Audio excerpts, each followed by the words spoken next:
The moment Flight 297 lifted into the dark Miami sky. No one knew that a thief was on board except the thief himself, and the woman who was about to ruin his entire career. Jason Hale slipped into seat 24B like a shadow, pretending to be human. Nothing about him looked dangerous. Clean jacket, polite smile, a neatly folded boarding pass. But danger rarely announces itself. It walks in quietly and sits among ordinary people. He scanned the cabin with slow, trained eyes. He wasn't looking at people. He was looking at bags. The expensive ones. The careless ones. The ones placed in overhead bins by passengers too relaxed to imagine anything could go wrong thousands of feet above the ground. But what he didn't know, what he could never have predicted, was that 2 rows behind him sat Detective Emma Cross. A woman whose instincts had saved more lives than most officers ever get the chance to. She noticed him before the seatbelt sign even turned off. Something about the way he moved. Too aware, too focused on belongings that weren't his. Too calm, in a way only the guilty ever mastered. Emma didn't stand, she didn't stare. She simply filed his behavior away in the quiet vault of her mind, the place where suspicions lived until the moment they became truth.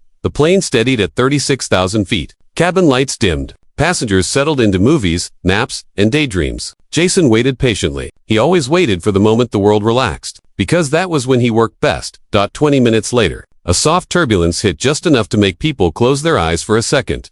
Jason rose from his seat, not abruptly, not suspiciously, just a casual stretch, like a man trying to ease his back. His fingers brushed the overhead bins as if to steady himself. But Emma saw the truth in the motion before he even completed it. He wasn't steadying himself. He was identifying which bags were unlocked. Jason leaned forward and popped open the nearest bin with the skill of a magician, whose tricks depended on speed and silence. His hand slipped inside a woman's purse. His fingers found a wallet, then another, then a velvet jewelry pouch.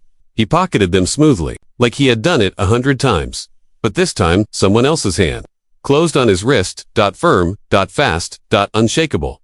Jason jerked his head around, and for the first time on that flight, fear cracked through his calm expression. Detective Emma Cross was standing behind him. Her voice cut through the hum of the engines. Step away from the bag. That is not yours. Jason stammered, forcing a confused smile. Oh, I thought this was mine. Emma's eyes didn't blink. Your seat is 2 rows ahead. Try again. Jason knew he was caught, but a thief is never ready to surrender. He pulled his wrist away and tried to walk back to his seat as if nothing had happened. Emma didn't stop him. Not yet. She walked straight to the flight attendant and quietly said, "We have a problem."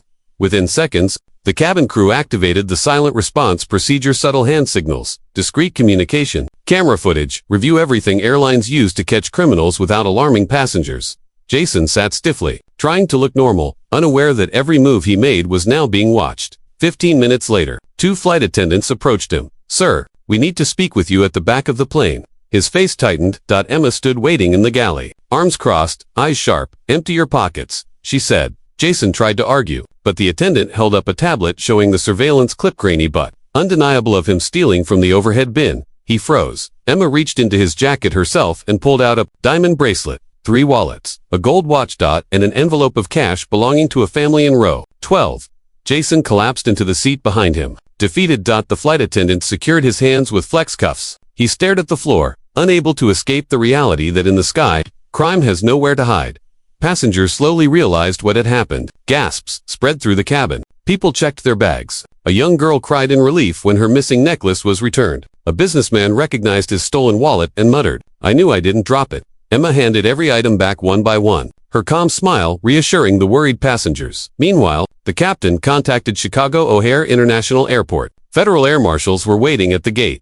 As the plane descended through the clouds, Jason's breathing grew shallow. He had pulled off dozens of thefts around the country, but this was the first time he'd been trapped thousands of feet above the earth by a woman who wasn't even supposed to be working that day.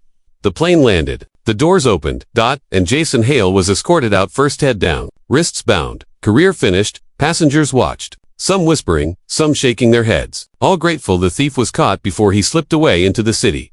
Emma Cross stepped off last. The captain thanked her personally. So did half the passengers. She simply nodded and walked toward the terminal lights, another silent victory behind her. And somewhere behind her, Jason learned the lesson he never expected. Stealing on the ground is risky. Stealing in the sky is impossible, because in the sky, there is always someone watching.